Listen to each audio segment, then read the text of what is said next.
Once we understand priesthood authority and the covenant path, another question follows naturally. Where does the Lord place His covenant people on the earth? If God gives commandments, covenants, ordinances, apostles, prophets, and spiritual gifts, then His people are not meant to remain scattered, self-directed, and undefined. Jesus Christ established a church during His mortal ministry. His apostles continued that church after His resurrection. After the death of the apostles, the fullness of the church was taken from the earth. In the latter days, Heavenly Father and Jesus Christ opened the heavens again, and the Lord restored His church through the prophet Joseph Smith. This lesson follows that order: established, continued, taken away, restored, organized, and named by revelation.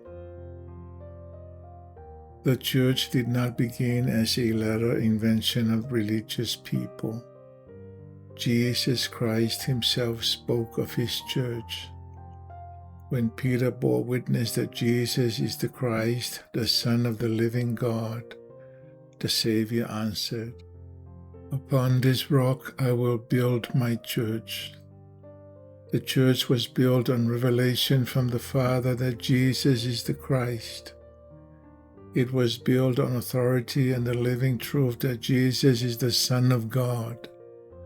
The Savior called the 12. He ordained them. He taught and prepared them. He gave them power and authority. He sent them forth to carry His work.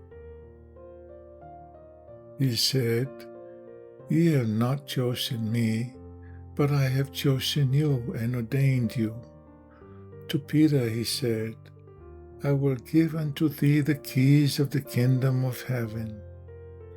Lesson 7 taught priesthood authority and priesthood keys. Here we see their purpose in the Lord's church. Jesus Christ governed His covenant work through authorized servants. Before His ascension, Jesus commanded His apostles to teach all nations and baptize them in the name of the Father, and of the Son, and of the Holy Ghost.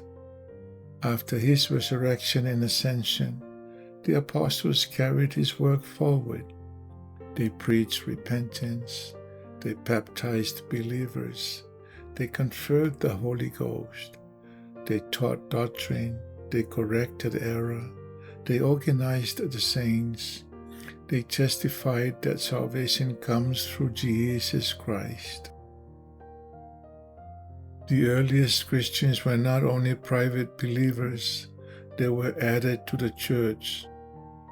They entered a body of disciples taught by the apostles, governed by authority, and joined in worship, ordinances, and fellowship. Paul taught that the household of God is built upon the foundation of the apostles and prophets, Jesus Christ Himself being the chief cornerstone. The foundation includes apostles and prophets. Jesus Christ is the chief cornerstone. Everything rests on Him. Everything must align with Him.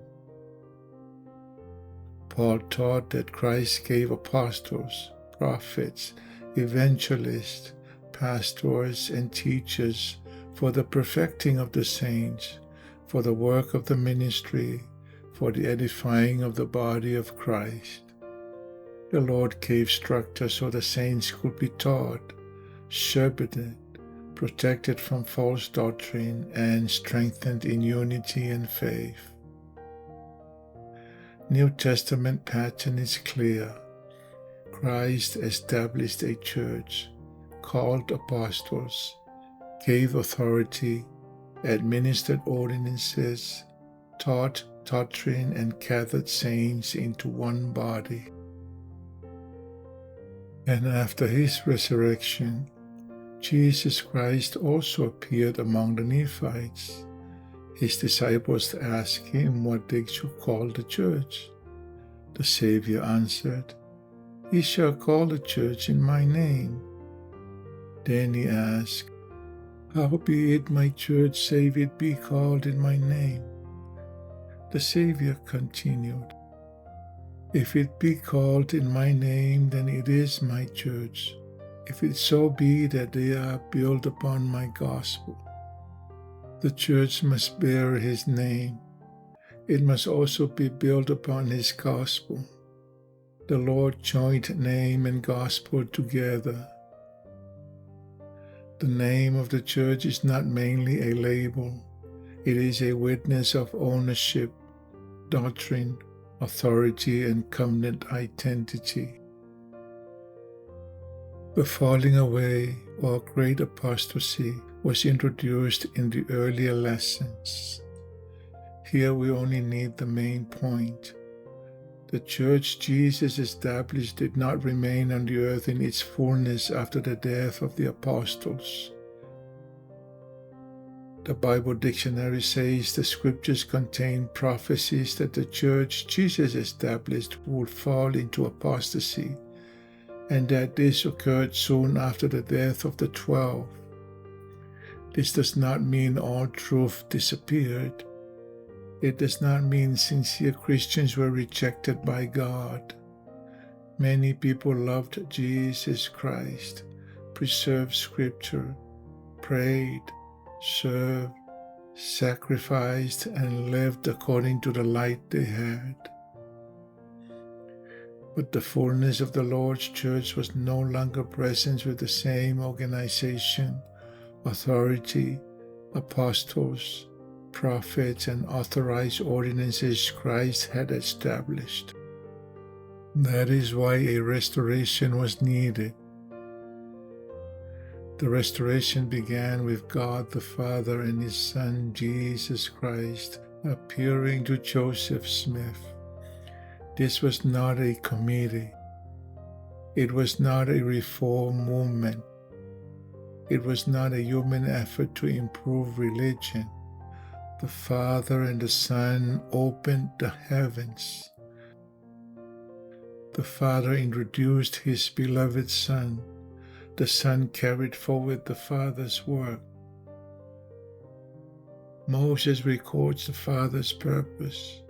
For behold, this is my work and my glory, to bring to pass the immortality and eternal life of man. The restoration is part of that work. The Father's children needed the gospel, the authority, the ordinances, and the church of Jesus Christ restored again. After the first vision came the Book of Mormon, priesthood restoration, and further revelation. Then, on April 6, 1830, the church was organized again on the earth.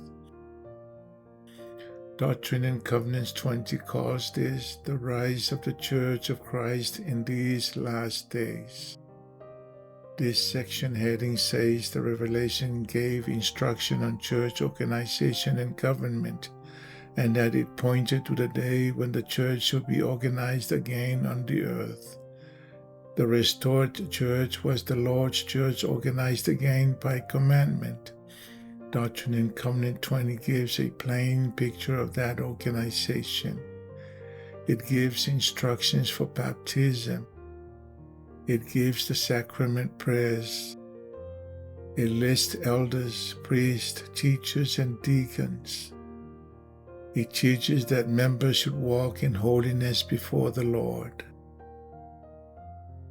The Articles of Faith later summarized the restoration claim in these simple words. We believe in the same organization that existed in the primitive church. The restored church brought back the Lord's organized way for teaching the gospel, administering saving ordinances, and preparing a covenant people for God. In 1838, the Lord revealed the name of His church in the last days. Doctrine and Covenants 1:15 says, "For thus shall my church be called in the last days, even the church of Jesus Christ of Latter-day Saints." The section heading explains that this revelation came through Joseph Smith at Far West, Missouri, on April 26, 1838, identifying the name of the church. President Russell M. Nelson, speaking as president of the church, he taught that using the correct name is not a name change, not rebranding, and not cosmetic. He taught it is the command of the Lord.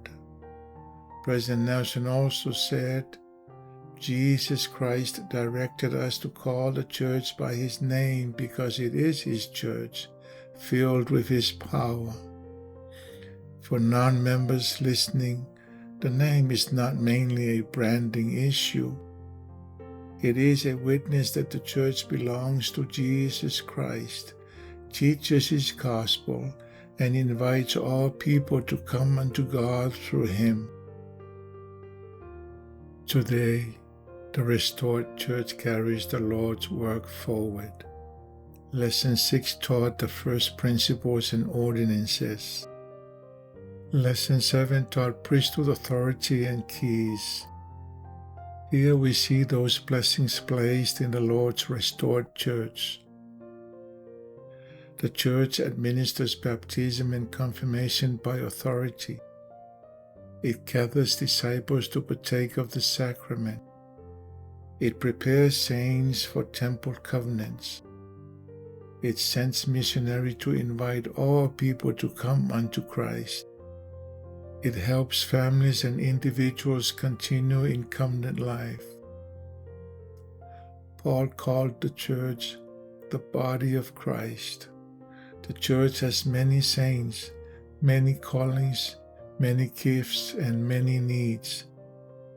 The life of the body comes from Jesus Christ. The next lesson will focus on one sacred part of that gathered life, the sacrament and enduring to the end. Here is my invitation to you. Whether you are a member of the Church of Jesus Christ of Latter-day Saints or someone sincerely seeking truth, ask Heavenly Father why Jesus Christ established a church in His name. Ask why the church was taken from the earth. Ask why it had to be restored with authority, ordinances, apostles, prophets, and the name of the Lord Himself revealed. Ask Him to help you understand the restored church of Jesus Christ and the covenant life He invites all His children to receive. Then close your prayer in the name of Jesus Christ.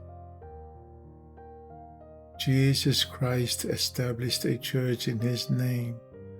His apostles continued that church after His resurrection. After the death of the apostles, the fullness of that church was taken from the earth. In the restoration, Heavenly Father and Jesus Christ opened the heavens again. Through Joseph Smith, the Lord restored His church, His authority, His gospel, His ordinances, and His revealed name. I bear witness that Heavenly Father lives. Jesus Christ is His beloved Son, our Savior and Redeemer. The Church of Jesus Christ of Latter-day Saints is the restored Church of Jesus Christ in the latter days. In the name of Jesus Christ, Amen.